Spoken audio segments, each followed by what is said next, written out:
first Slark on the side lane. So great link targets to be able to get a good start for RTZ. And is this sort of the best of a bad lane for Secret to have Slark in that lane, or do you think they're going to want to adjust and make sure that Matu does have a good time on the other side? I think they just want to make sure that Zai doesn't get absolutely nothing. If a Timbersaw is left alone versus a Razor down bottom or something along those lines, he literally will just have to, like, he can't even cut creep waves is the problem, and he just gets linked, and you won't get your reactive armor stacks built up. So I like this. I also think it just throws a little bit of wrench in this, wrench into the works, and it ensures that Matumba Man will get free farm, and that's kind of the name of the game that I think Secret wants to have. No, definitely a lot of focus will be there on that bottom lane with, at the moment, the trio Secret ready to go head-to-head with what will be the tri-lane of EG, with Crit heading down there to join his teammates. As we'll see if they can make the space for Matu, or if EG are able to push their power and use this Razor advantage to ensure that RTZ has the better lane. Love me a good tri-lane versus tri-lane. Means the top Zai will be able to get a decent amount, but Ramses also will be able to get himself good free farm up there too. Once Doom starts getting some levels, can be a bit scary though. Then once you get like level 3, of course, as we see, you get your reactive armor. Doom can get punished a bit by it, but we'll see Ramsey, he'll manipulate. You won't actually just like play inside the lane. You'll start pulling the creep waves a lot so you don't eat too many of those whirling deaths. But Zai, he's gonna have a good time up here. And in the mid lane, do you expect to see any sort of action? I mean, looking at sort of the supports on both sides, is there going to be the chance for support to stray away from that bottom lane, or will they be kept down there for the most part of the early lanes? I think we're probably going to see some lanes just static, honestly. I don't really see any big rotations coming in, like Tree and Io ganking for an OD. Maybe if he, like, TA steps way too far up and gets astraled in a very disadvantageous position, but I don't think so. The mid matchup is also a pretty fun one. I think the OD does pretty well for the first few levels, but then, Ramsey's dropping low. But then as the TA starts to build up those levels, the refraction is very annoying, as you do have a damage disadvantage on OD.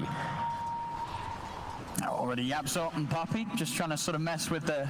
No pulls allowed. They're trying to. Indeed, both of the camps will be blocked up here. Oh, yeah, actually, no, sorry, the other one. Yeah, they'll leave the large one up, but they get that small one, so won't have any chance for an easy pull for EG to make to the small camp. This looks good, though. Like, RTZ's getting full free from, and they're still level 1. It's a lot of burst. Puppey's going to try and come in with a heal, and Matu still has the pounds available, so he'll be okay. Like that he goes for that, too. You see level 1, he's not versus this melee hero that he can traditionally just beat on and get those stacks up. He saves the point, gets the pounce just in case of that. EG almost with a heads-up play there as soon as they hit 2. And now we're seeing what we were talking about. You don't, as a Doom, you don't want to lane 1v1 versus Timbersaw. You're going to manipulate. And mid is actually dead even. 8-8, 9-8. Oh, sorry, 8-8 and then 8-3, sorry. But they were pretty close, like, just in those last hits anyway, even though Nisha now does have a DD. Yeah, just about half a level advantage with the way that Nisha's been able to play with the denies, using that Astral to his advantage. Really messing with what EG.Abed can get from the dire creeps. And in that bottom lane, as the levels start to come in, do you see EG's lineup, when they get like their level 2s, level 3s, will they be able to do more damage than the Secret's able to sort of sustain through? Every time I've felt like one lineup would do better, then I see the other lineup with a tree in the lane, and the tree always ends up just turning the lane for some reason, so...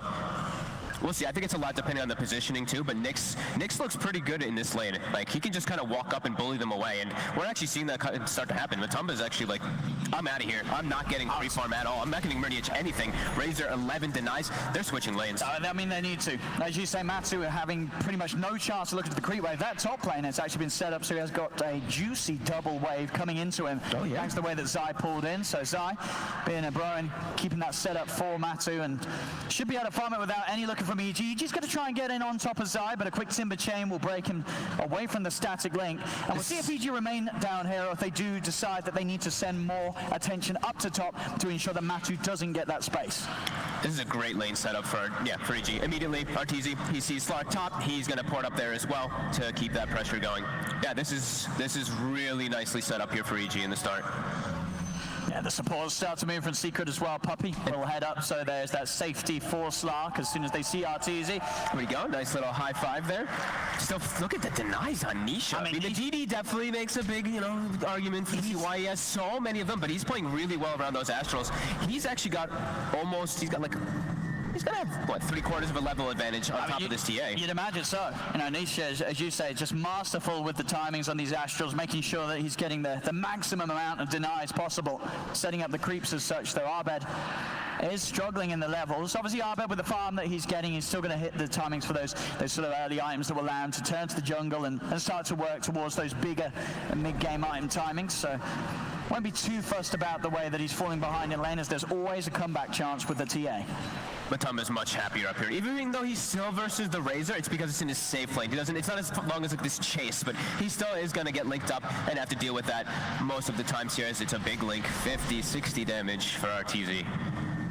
And that will mean it's just sort of another wave and a half that Matu's going to struggle to CS against Artesian. I'm very happy we're going to need to see a Nyx. I think this is another hero that it's a weird one, because sometimes it can look super bad, but in some games, like, you just have so many different ways to set up. There's so many different things that he can carapace play in this game.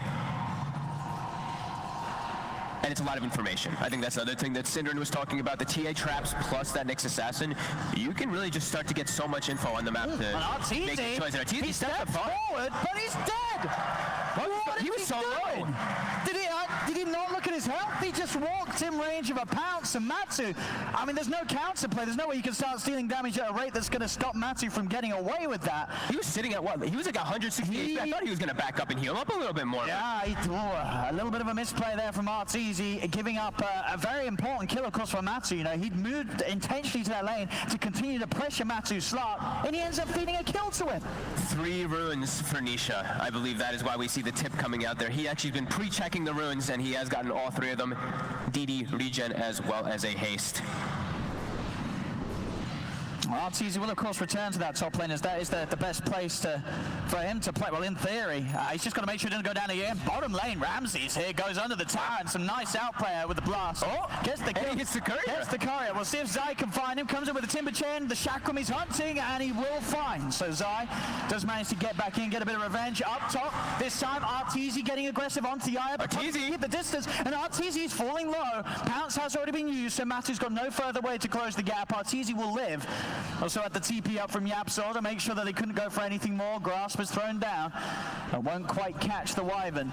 Still though, Secret, they're starting to set things up for Matu. Matu's now in a much better spot, considering how the first few minutes went from down on the bottom lane. They've adapted, and it's just improved the state of the game for Matu tenfold now. Yeah, it's the positioning of where it is. Like, even though he had the tri-lane bottom, it's just because he is in the off lane. So it just allows Razor to get that link in a much better position. So when you're in your safe lane as a Slark, you actually can like turn back and hit much easier than if you were down bottom. And we're seeing now TA jungling a little bit, Crit trying to find his levels. Its supports were suffering a little bit on the side of EG.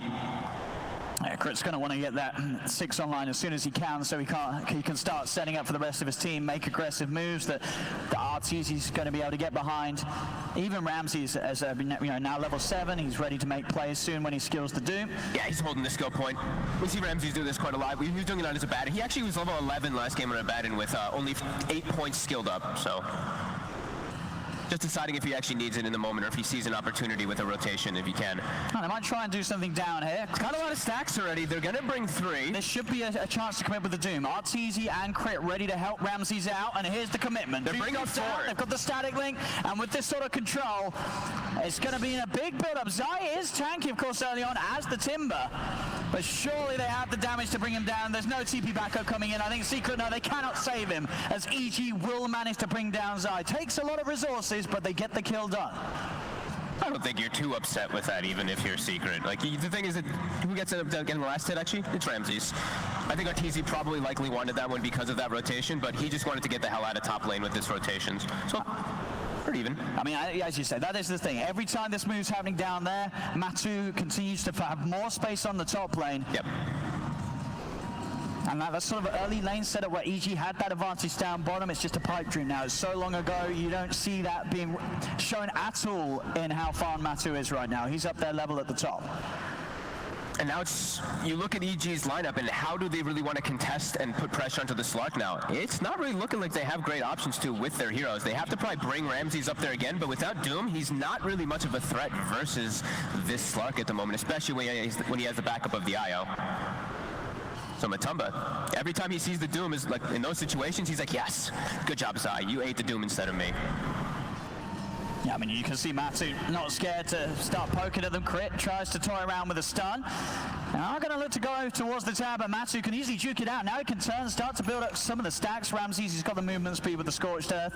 Still playing aggressive. Even did step forward there to see if he could try and get away with a courier kill. Won't be the case. Secret's got the micro. And back on the bottom lane, Zai returns to lane, and he's now starting to get some good pressure onto the tier 1 tower. Fry will reveal himself. Without Doom, he can't die, right? He knows how strong he is. Even with the living armor on top, he can just look to take down this tower super easily. 10 minutes hits, outposts. We'll see Secret able to secure the bottom one up top. EG's looking for a bit of a fight. They've brought EG.Abed in, but Puppey will be able to tether all the way across. And it won't be a kill, but it will be the insurance that EG can head over and secure one of the outposts for themselves. But